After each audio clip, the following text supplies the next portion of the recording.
So, Dips, 441 Marshall, peace, love, and all that goodness. Hit the thumbs up. Where we at? You know, we out here by the river catching the vibe.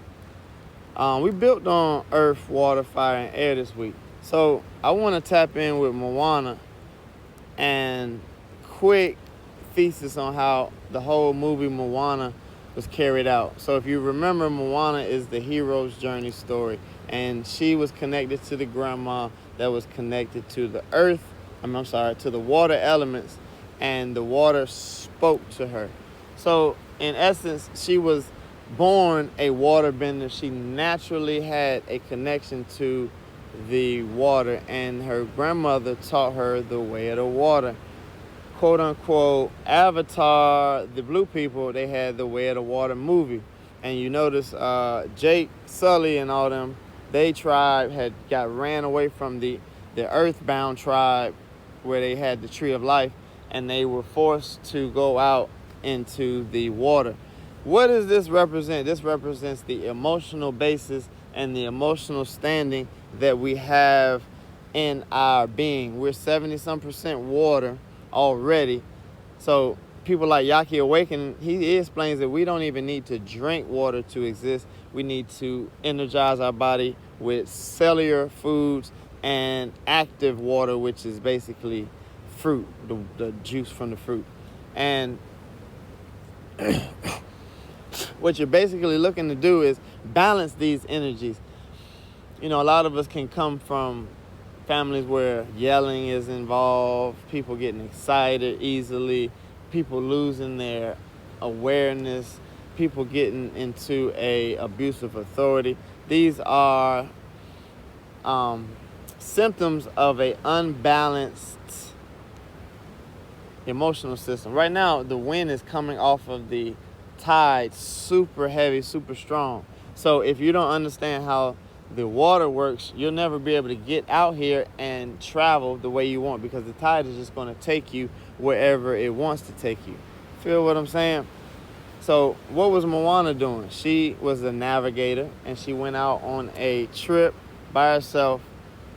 Only thing she had was Spirit to help her. And then Spirit, what did Spirit do? Spirit sent her a demigod. A demigod is one of these stars in the sky, one of these energies or entities, more so, that have ascended this realm, and they're now crowned vessels in the astrals, and you're able to call on them, and you're able to use them to help you through trying times. It's like calling a guru when you don't know how to beat a video game. It's like, man, let me call technical support and see what's up with this, because I don't know how to get past this level.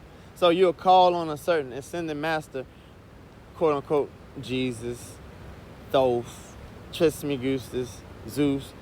All of these different people and energies, they come through as energetic frequencies that you have to overcome, and you have to find the balance within it. You know, it's always going to be a high side and a low side. So you want to get right in between that tide and ride right and tight.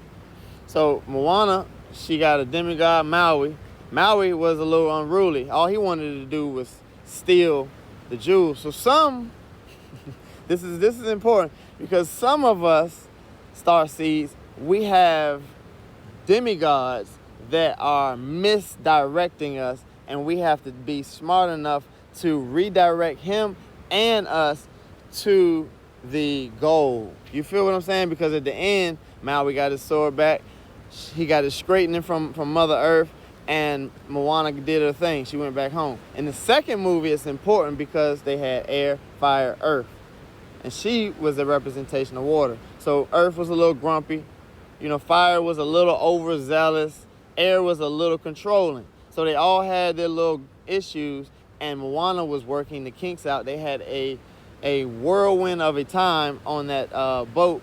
And who else came back to help them? Maui, the demigod. So if we're understanding our walk, and we're understanding how to naturally handle particular elemental structures and how to balance them, you know, they'll show you in the movie very easily to give you a metaphorical topic to focus your mind on. This is the same thing that religion does for you. And a lot of us are not able to wrap our minds around certain things, so we'll call God a human, call him a him. We'll paint Jesus as whatever color we are. Most white people, they want to put white Jesus up, knowing Jesus was not a white being. Yeshua was darker than some of us, and even if he wasn't darker than some of us, his melanated skin claimed the earth. He was from earth. You know, he's a Syrian slash Andromedan, but that's a whole nother thing. That's where the star constellation is represented, and that's the energy that he represents. We're all from a particular constellation or a few set of constellations that make up our avatar. And those are our superpowers. Those are our home fronts. So just like Pluto is getting in touch with Aquarius and helping us all reach our roots, because in order to reach the future, you have to reach the roots.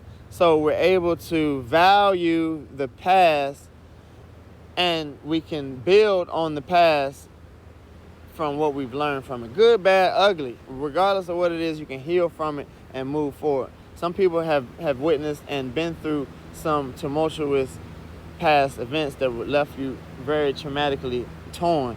You know, and some people, they have less of a traumatic scenario where all they have to do is just forget about it and just let it go. But regardless, the walk is all the same concept. It's time to move forward by remembering what happened in the past. So use these elements to structure your strong suits, because each one of these energies that was on the boat, they had a particular strong suit. She was a builder, the air. Fire, he was the documentation. He made sure that everybody was going to see how things were, and he was going to be the voice memo for it. Earth, he was the one that created the actual stability in the earth. And Moana was the navigator with the emotional intuition and able to tap into the ancestors.